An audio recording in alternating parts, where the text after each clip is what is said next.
Hello everyone, and welcome to Let's Play UFO Aftermath. This game, originally released in 2003 by a company called Ultra Interactive, is one of my favorite obscure gems. It is heavily inspired by and related to the original XCOM games. Not the modern ones, but the ones that came out in the 90s. It took the ideas from those games and took off running with them, taking them in a completely different direction. It has the same ideas, as you'll see, but it plays out quite differently. It's a game that I've always loved, and I previously attempted making a Let's Play of. It was fun, but for various life circumstances, got interrupted right in the middle. But this time, I'm hoping to get it going again and play all the way through. This game is the first in a trilogy. First is Aftermath, followed by Aftershock, and then finishing up with Afterlight. Back when those games came out, I finished Aftermath and Afterlight successfully. Sorry, Aftermath and Aftershock, and could not for the life of me finish Afterlight. Maybe this time I will. But yes, welcome to the game. Without further ado, let's get started. I'll make us a new profile. We shall play on hard. And where shall we start? It really doesn't matter that much. You end up having access to everything. Let's go for America, because that's where I am right now. Canada to be precise, but you know. Let's start. Though I wish to run the tutorial. Yes, this music is really loud though. I need to turn that down. So let's see. This is a tutorial mission. Your task will be to reach the destination area in the abandoned base and learn how to control the game along the way. So, essentially, I start off with a small squad, and this kind of introduces me to game mechanics, and also to how the game begins. Yes, sir. Welcome. In the aftermath of the alien attack, only a handful of people survived. By hiding in bunkers and sealed bases or by freak accident. Malcolm McLean is one such survivor. Armed with his old Colt and a shotgun, he picks his way across the once familiar city that is now littered with the remains of the dead and inhabited by strange monsters called Trangenants. Your job is to guide him to the other side of town, area outlined in green. First, this is just tutorial to the game. I do know how this plays. Yes. Excuse me for 1 second. I need to adjust the volume because this is loud. Fine. There we go. This should be a lot nicer. Okay. So this is a tactical mission. If you have played the older XCOM games, you would expect this to be turn-based, and it's not. This is set in real time, very much like XCOM Apocalypse, at least the option that it had. It is, in feel, it's similar to the modern XCOM games in terms of soldiers being able to take cover and benefit from that. But again, everything is in real time with pause. It's a nice isometric view, which, to be honest, looks pretty good considering the game is from 2003. But yes, this is our current soldier. This is as far as I can zoom in. We need to navigate through the city and get to here. Let's get going. Oh, one thing I should do before we get started. The game has fairly comprehensive notification and pause system, which can be a little bit extreme at times. So let's see. I'll set it up and you can also see how it's going to be working. So for hostiles, I want to be notified but not paused. Same for being attacked. If somebody's killed, I want to know that for sure. If somebody has no orders, just let me know. Out of ammo is important, so pause the game. Can't attack target, just pause the game. Action impossible, that's fine. It'll be obnoxious otherwise. Okay, so let's go. I'm gonna take the approach. Think I'll go through here. Yeah, actually that's pretty much the only option I have. I'll go through here and through here. Now, There's one. Oh, hey. Enemy. Time has stopped because Malcolm has spotted an enemy. Okay. This is a lovely creature called Danglefly, and I really want to call it Bloatfly. I've been playing a lot of Fallout lately. Let's see. Let's get into cover and keep going. So, you might be able to make out this is an upside down human torso attached to a giant fly thing. Down it goes. Nice and easy. Did it have anything on it? Yes. Yes, yes, yes. Nope. No loot. Right now I'm running the game on normal speed, as I get used to it more and as things All done, sir. get busier, but I sometimes will speed up, but I want to keep it on this speed so you can actually keep track with what's going on. As far as my combat options go, which is things they slowly keep introducing, I have a fairly old school system of controls here. Soldiers can run or they can walk. They can crouch and stand up. Crouching increases your accuracy, but you have to spend time standing up. You have basic controls like move, reload, etc. All those can be done by the mouse or with keyboard. So mostly will not be using here. The options here. Mostly this will be for the run and crouch. All done, sir. So let's see. Here we have another human. Malcolm has spotted another human. He lies on the ground, but he's not dead. Man can be healed with a first aid kit. Malcolm has one on his belt. Right click on his approach to equip it. Alright. Yes.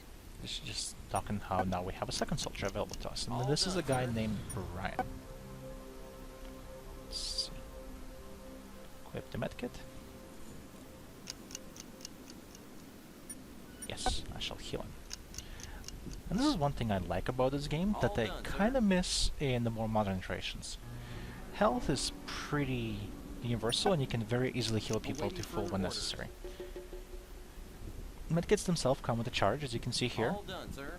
It's much like ammo, except you cannot recharge it. And now we're good. Now we have still Malcolm with the shotgun, and Brian with his SMG. Let's go. Good to go. There's one. Now, this is one thing that actually took me a while to get used to back when I was learning the game myself. A lot of the aliens, because they came from humans originally, have their own weapons. As you can see here, this guy has a pistol in his hands. This is a cudgel. A human with a bloated thing. Let's take him out. Most weapons have a burst mode, which I can switch to from aim to burst and back. I think there are several other modes available for different weapons. Let's take this guy out. There we go. Wow. Brian made a quick work of that guy. What did our friend have? All done, sir. Waiting further orders. Can I go there? What now, sir? He had a Browning, just a basic pistol. The equipment will be picked up after the mission is over, sir. given that I succeed. Destruction. In certain circumstances, you might want to turn down a wall or fence. Easy to do, just equip with a grenade and throw it. Okay. Oh, I guess what they're talking about is this door. Okay. Let's just make sure we can get there safely. Okay, this needs to be split up. This is slow. Ready, sir. What now, sir? Good to go. Gave our friend here, Malcolm, a grenade. Now, how do I throw this? Because I remember having problems with this in the past. I think it's just... yeah, that's exactly how it is. Good to go. What now, sir? I just All use done, the sir. attack. No. Let's try this again. Attack. Done. And equipment shot and good man. That's one thing I miss from more modern games. It doesn't automatically switch over to previous weapons. Inventory management here is primitive, but as a result very robust. You can do whatever you want with people. Here we go. Alright, everybody's dead. We've reached the objective end. Let's go. Let's see. We did not recover any items. I guess I should have grabbed the Browning. Killed 2 enemies. 1 soldier was wounded, but nobody has to recuperate. Didn't incapacitate anyone. Gained some experience, and 2 soldiers leveled up. Now, leveling up system here is interesting, complex, and flexible, you could say. Soldiers have stats, physical abilities, which are strength, agility, and dexterity, and mental attributes, willpower, intelligence, and perception. When you level up, you increase their stats, whether physical or mental, and that influences their skills. And usually, you want to specialize soldiers at first, just so they become decent with their weapons or whatever else you assign them to. Later on, based on their stats, soldiers will be able to take training in various specializations. It doesn't give them a class per se, but it increases their skills, and it's one of the more effective ways to do so. So, for example, if I would level up strength as it's suggesting, it would make our friend Malcolm here better at launchers, throwing, increase his hit points, and slightly increase his speed, as well as his carrying capacity. But for now, he's a shotgun guy, and I think that's kind of useful, so I'd like to specialize him in that. Shotguns are rifles, I believe. Does it tell me? That's not very helpful. Assault rifle. Yeah, right. Let's see, we have marksmanship for sniper rifles, rifles for everything else, and handguns. Pistol is a machine gun. Okay, I guess shotgun is a rifle. So, let's give him some points in agility. That'll give him a lot. Make him faster, better at dodging, and better with most weapons. Okay. And for our friend Brian, he has, wow, terrible willpower. Starts off with the handguns, and I wouldn't mind specializing him in that. That's, I believe, dexterity. Yes. Okay. Let's see. Congratulations, your first tactical mission was concluded. There was more fighting in the weeks that followed, including desperate encounters where survival was the only objective, but eventually order emerged amid the chaos. An organization was established, calling itself the Council of Earth, aiming to unite what is left of humanity and wrest control of the planet from the aliens and their minions. At present, the Council controls only one base and the area around it. You have been chosen to be the commander of the Earth's military, and leader of their spearhead unit, Phoenix Company. Now, what they mention here, this is actually interesting. In many similar games, you control the only organization, the only unit in power, and if there's a mission, your soldiers have to go there. If you don't go, it doesn't get resolved. Here, it simulates a wider organization. If you don't go to a mission, then it will try to automatically resolve itself over time, or you can assign it to be resolved. You can influence that, and sometimes that can be very helpful. Certain missions that you just can't get to because your soldiers are training or dead or recovering will be resolved in your favor. Sometimes they will not. Alright, Council of Earth message. Welcome, Commander. We, the Council of Earth, are pleased by your acceptance of our offer. You'll be responsible for our overall strategy. We'll inform you about any trouble spots immediately, and we expect to determine which are strategically the most important and engage them with your elite squad, the Phoenix Company. You will also guide such research and manufacturing capacities as we have available. You will have the best weapons obtainable, and we will give you more if we find them. You will get our best men and women, and you can use them to create an excellent team. These are great powers to go with such a great responsibility. The hands of humanity, the destiny of humanity, is in your hands, Commander. Alright. You know, they lied. They said they had only one base, and I see two.